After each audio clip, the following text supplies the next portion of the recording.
और बाइबल कहती है याकूब के ऊपर मनुष्य का भी और परमेश्वर का भी आशीर्वाद था। लेकिन ध्यान दीजिएगा, परमेश्वर का साथ होना मेन नहीं है, लेकिन परमेश्वर की योजनाएं आपके प्रति। Praise the Lord.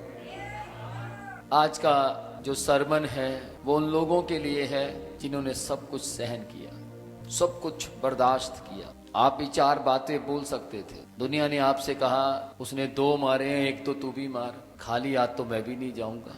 पर आपने कहा नहीं, परमेश्वर मारेगा। आपने कहा नहीं, परमेश्वर बोलेगा। बाइबल कहती है यीशु मसीह को जब दुनिया बहुत कुछ बोलती थी तो यीशु मसीह कहता था कि मैं अपने सारे कामों को अपने सच्चे न्याय के हाथ में सौंप देता हूं।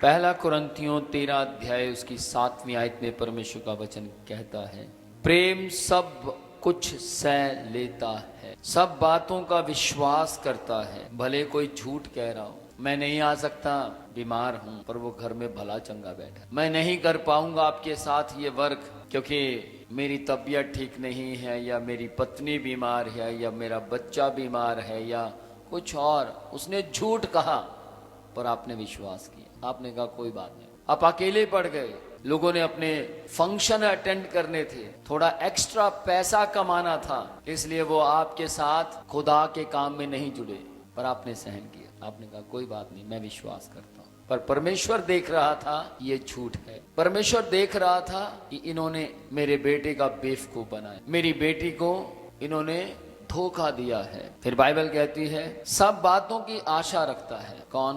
प्रेम। फिर भी उसने क्या कहा? कोई बात नहीं, दिन के 12 घंटे होते हैं, उसने इस बार हमारा साथ नहीं दिया, अगली बार देगा। कोई बात नहीं, उसने इस बार विश्वासघात किया, अगली बार वो हमारे साथ विश्वासघात नहीं करेगा। फिर बाइबल कहती है प्रेम सब बातों में धीरज धरता है। बहुत सी बातें हुई, बहुत से लोगों ने फोन उठाना बंद कर दिया, गुस्सा दिखाना शुरू कर दिया, पर जिस व्यक्ति के अंदर प्रेम है वो धीरज धरता है। कोई बात नहीं, एक दिन वो मेरा फोन उठाएगा, मैं भले ही वो मुझे फोन करे या ना करे, लेकिन मैं करता रहूंगा, एक दिन वो फोन उठाएगा। इसको धीरज कहते। वो मुझे प्यार नहीं करता, ना करे, दिन के 12 घंटे होते, एक दिन करेगा। उसने धीरज धरा, पर लोग कोसते रहे, लोग गंदा बोलते रहे, लोगों ने अपनी मनमानी की। अगर आप भी ऐसे हालात से गुजर रहे हैं, मैं आपको बोलना चाहता हूं, इस वक्त आपका यीशु मसीह आज के संदेश के जरिए आपसे बात करना शुरू कर चुका है।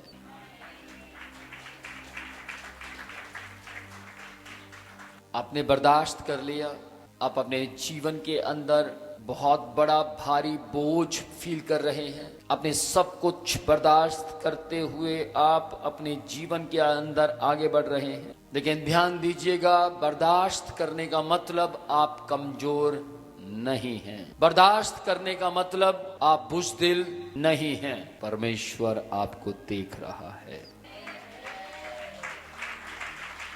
हालेलुया।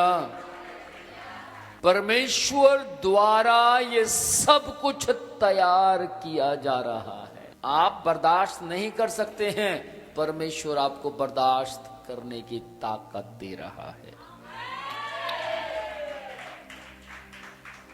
बाइबल पढ़ें, यूसुफ ने अपनी सफाई नहीं दी, उसने गुनाह नहीं किया था, फिर भी उसको दोषी बना दिया गया। उसने जेल खाने में जाने वाला कोई काम नहीं किया था, फिर भी उसको जेल में जाना पड़ा। उसने खड्डे में गिरने वाला कोई काम नहीं किया था, फिर भी भाइयों ने उसको खड्डे में फेंक दी। उसने ऐसा कोई काम नहीं किया था कि उसको गुलामों के हाथ बेचा जाए, लेकिन फिर भी भाइयों ने अपने ऐशो आराम के लिए उसे बेच दिया। वो चुप रहा, वो सब कुछ सहता रहा। क्यों? क्योंकि परमेश्वर उसे तैयार कर रहा था। परमेश्वर उसको तैयार कर रहा था। ध्यान दें इस बात के ऊपर, वचन का प्रकाश हमारी जिंदगियों पर असर छोड़ता है। गलातियों 6 अध्याय उसकी 9वीं आयत में लिखा है, भले काम में हम थक ना जाएं, क्योंकि यदि हम ढीले ना पड़े तो ठीक समय पर कटनी काटेंगे। वहां लिखा ठीक समय पर काटेंगे। हम अभी नहीं काटेंगे तो देर में भी नहीं काटेंगे, हम ठीक समय पर काटेंगे। परमेश्वर कभी भी कटनी कटवाने के लिए देर नहीं करता, पर जल्दी भी नहीं करता। Praise the Lord. देर से काटेंगे या जल्दी काटेंगे तो वचन पूरा नहीं होगा, लेकिन ठीक समय पर आप कटनी काटेंगे तो ये परमेश्वर की योजना पूरी हो जाएगी। जो आपने सहन किया है, बर्दाश्त किया है, परमेश्वर उसको ठीक समय पर बिल्कुल सम्मान बराबर कर देगा। आप कहेंगे ये तो हो ही नहीं सकता था, ये मेरा भाई कैसे बदल गया।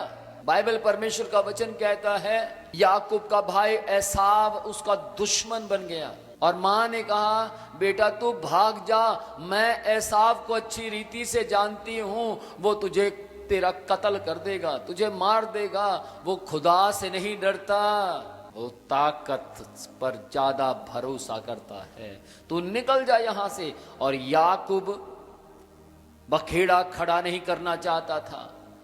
याकूब ऐसा नहीं है कि कमजोर था, ताकतवर था, पर ऊंची आवाज में बोलना नहीं चाहता था। याकूब रिप्लाई में कुछ भी ऐसा नहीं बोलना चाहता था जिसके कारण माहौल खराब हो जाए, बल्कि याकूब ने क्या किया, अपने लड़ाई को परमेश्वर के हाथ में सौंप कर अपनी मां का कहना मानकर वहां से भाग गया। भाई ने सोचा देखा याकूब मुझसे डरता है, देखा याकूब मेरा सामना नहीं कर रहा था, देखा था वो क्यों भाग गया अपनी मां के कहने पर। मां को भी पता है हम ताकतवर हैं, भाई को भी पता है मैं ताकतवर हूं, पर भाई वहां से चला गया और वो अपने मामा की शरण में नहीं, परमेश्वर की शरण में रहकर मामा के घर रहने लगा। और बाइबल कहती है एसाव भी बढ़ रहा था, याकूब भी बढ़ रहा था, पर ध्यान देना एसाव केवल एक आशीर्वाद में था और याकूब 2 आशीर्वाद में था। याकूब के ऊपर मनुष्य का भी और परमेश्वर का भी आशीर्वाद था, लेकिन एसाव के ऊपर सिंगल, ध्यान देना सिंगल, मनुष्य का आशीर्वाद उसको नहीं मिला, बाइबल कहती है, लेकिन परमेश्वर उसके साथ। किस किस को सुनाई दे रहा है? परमेश्वर उसके साथ था।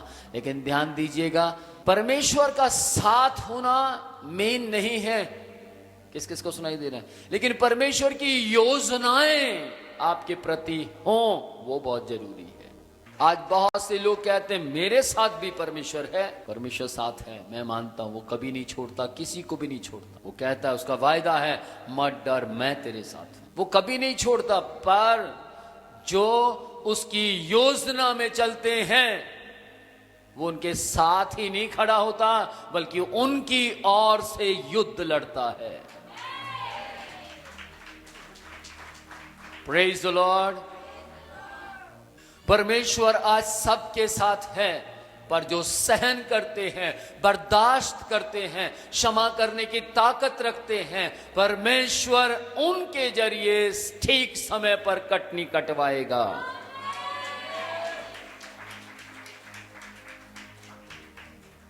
यीशु मसीह ने भी थप्पड़ खाए, यीशु मसीह के सर पर कांटों का ताज रखा गया, यीशु मसीह ने भी अपमान को सह लिया, बर्दाश्त किया, क्रूस की मौत को सह लिया, बर्दाश्त किया। वो पुत्र था फिर भी उसने सारी बातों को सहन किया, वो खुदा था फिर भी उसने सारी बातों को सहन किया, चुप रहा। लोग बोले अगर तू परमेश्वर का पुत्र है तो क्रूस से नीचे उतर कर दिखा, अगर तू परमेश्वर की औलाद है चमत्कार करके दिखा, अगर तू परमेश्वर का पुत्र है प्रकट कर। क्या लोगों की ये बातें कहने से यीशु मसीह परमेश्वर का पुत्र नहीं था? क्या यीशु मसीह के चुप होने से यीशु मसीह हार गया था? क्या यीशु मसीह के सहन करने से यीशु मसीह कमजोर हो गया था?